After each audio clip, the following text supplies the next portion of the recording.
Good morning, dear students. As you all know that today is our Hindi class. So let's start our new chapter, which is chapter number 23, कहानी लेखन यानी कि story writing. ठीक है. आप सभी जानते हैं कि हम अगर किसी भी ऐसे सिचुएशन से गुजरते हैं जहाँ पे हमें वो इंटरेस्टिंग लगता है, तो वो चीज़ें हमारे दिमाग में क्या कर जाती हैं, छप जाती हैं. तो आप चाहे तो अपनी उन अनुभवों को, अपनी जो एक्सपीरियंस है उसको आप शब्दों के थ्रू आप उसको एक रूप दे सकते हो. कहानी के थ्रू, अपनी इमेजिनेशन के ज़रिए आप किसी भी चीज़ के ऊपर कहानी लिख सकते हो. ठीक है. तो आइए हम चलिए आगे बढ़ते हैं. बच्चों, कहानी लिखना भी एक कला है.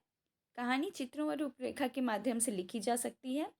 चित्र देखने या रूपरेखा पढ़ने से कहानी की मुख्य घटनाएं पता चलती हैं. ठीक है. जब हम पिक्चर्स देखते हैं और उसकी जो इसके बारे में जो आउटलाइन पढ़ते हैं, ठीक है, तो उससे हमें कहानी के बारे में पता चलता है. ठीक है. आप पिक्चर्स देखते हो तो आप इमेजिन करते हो कि हाँ, ये सिचुएशन रही होगी तो इसने ऐसे कहा है कि नहीं. इन घटनाओं व चित्रों को समझने के बाद ही कहानी लिखनी चाहिए. ठीक है. रोचक व प्रभावशाली कहानी लेखन के लिए निम्नलिखित बातों पे ध्यान देना चाहिए. मतलब हमें स्टोरी राइटिंग करते वक्त क्या क्या चीज़ों पे ध्यान देना चाहिए. रूपरेखा को ध्यान से पढ़ो व चित्र देखो. अगर आपके सामने कोई पिक्चर रखी है, ठीक है, और उसका जो आउटलाइन दिया गया है उसको आपको ध्यान से देखना चाहिए. देखो बेटा, रूपरेखा में क्या होता है कि उस स्टोरी के अंदर क्या क्या चीज़ें होनी चाहिए, मतलब कौन कौन से ऐसे सीन होते हैं वो आपकी रूपरेखा में आते हैं. मुख्य घटनाओं पर अच्छी तरह विचार करो. ठीक है. उसमें जो आपका जो सिचुएशंस दी गई है उस पर अच्छे से सोचिए. फिर कहानी छोटे वाक्यों व रोचक शैलियों में लिखें. मतलब बहुत बड़े बड़े वाक्यों का यूज़ नहीं करना, बहुत बड़े सेंटेंसेस का यूज़ आपको नहीं करना है. छोटी से ही सेंटेंस में आप उसको इतने अच्छे तरीके से लिखो कि पढ़ने वाले को भी आनंद मिले.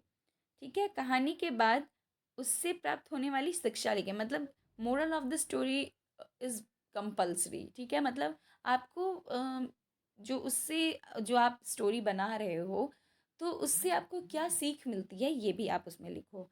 कहानी के अनुसार ही शीर्षक लिखो. मतलब जो आपकी स्टोरी है उसके अकॉर्डिंग उसका टाइटल होना चाहिए. ये नहीं कि टाइटल अलग और स्टोरी अलग. ठीक है. तो टाइटल ऐसा होना चाहिए जो उस स्टोरी को रिप्रेजेंट करे. ठीक है. यहाँ कुछ नीचे स्टोरीज दी गई हैं, आप सभी इन स्टोरीज को पढ़ेंगे. जैसे राजा और मूर्ख मित्र. यहाँ पे अगली स्टोरी दी हुई है चिड़िया व दुष्ट बंदर.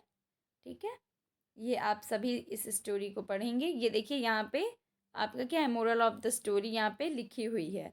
ठीक है. तो इन स्टोरीज को जब आप पढ़ेंगे तो आपको एक आइडिया मिल जाएगा. इन स्टोरीज को जब आप पढ़ोगे तो आपको आइडियाज़ मिल जाएंगे. ठीक है. आइए अगले पे देखते हैं. शेर और चतुर खरगोश. ये भी आपको रीड लगानी है. ठीक है. और जैसे यहाँ लास्ट में मोरल ऑफ द स्टोरी दी गई है. ठीक है. मतलब आप उससे क्या सीखते हो. यहाँ देखिए, यहाँ पे आपको एक अच्छा एग्जाम्पल दिया गया है. ठीक है. मधुमक्खी और कबूतर. अब यहाँ देखिए, यहाँ पे आउटलाइन पहले से दी गई है. इसमें देखिए किस किस ये जो नीचे स्टोरी दी गई है इसमें किस किस सीन का जिक्र है. देखिए इसमें मधुमक्खी का छत्ता ये होना चाहिए. कबूतर का घोंसला. रानी मधुमक्खी का नदी में गिरना. कबूतर द्वारा पत्ता फेंकना. मधुमक्खी के प्राण बचाना. शिकारी का आना. कबूतर पर निशाना लगाना. मधुमक्खियों का शिकारी पर हमला.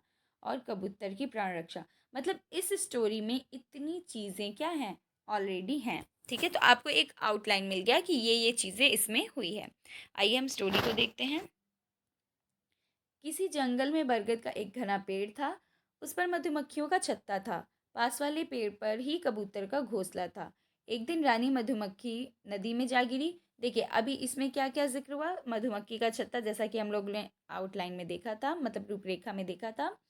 फिर क्या था, कबूतर का घोंसला ये भी जिक्र था. और रानी मधुमक्खी नदी में गिर जाती है ये भी जिक्र था रूपरेखा में. ठीक है. तो आप देखते चलेंगे कि जो ऊपर रूपरेखा दी गई थी उनमें से जो सेंटेंसेस थे वो इसमें आए हुए हैं.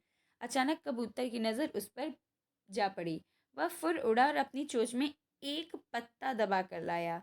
उसने वह पत्ता मधुमक्खी के आगे आगे डाला। मधुमक्खी बाहर पत्ते पर आ गई तो उसने बड़े आराम से पत्ते को चोंच से उठाया और पेड़ के नीचे रख दिया।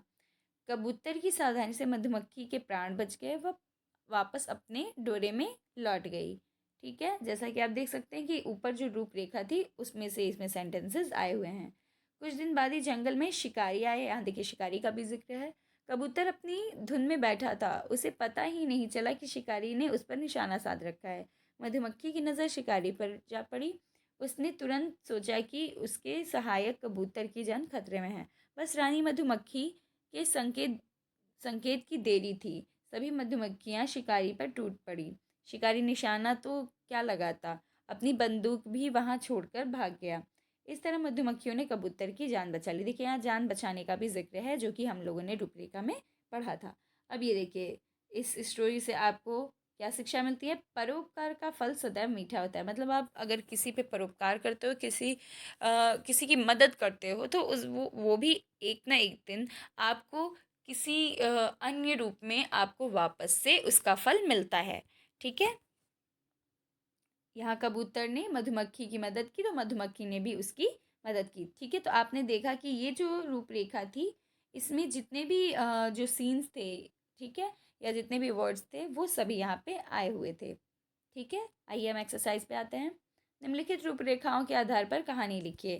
ठीक है, तो यहाँ पे आपको यहाँ रूपरेखाएं दी गई हैं तो आप लोगों को ये आपका क्या है, ये आपका होमवर्क है। ठीक है, इसके अकॉर्डिंग आपको ये एक दो, ठीक है, इन दोनों पे एक छोटी छोटी शॉर्ट स्टोरी आपको लिखनी है विथ मोरल। ठीक है, आपको उससे क्या सीख मिली वो भी आपको मेंशन करना है।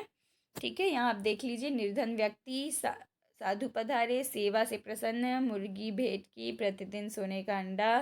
ठीक है, ये आपको आउटलाइंस दी गई हैं। इन आउटलाइंस का जिक्र इस जो इसमें सीन दिए गए हैं इसका जिक्र करते हुए आपको स्टोरीज लिखनी है।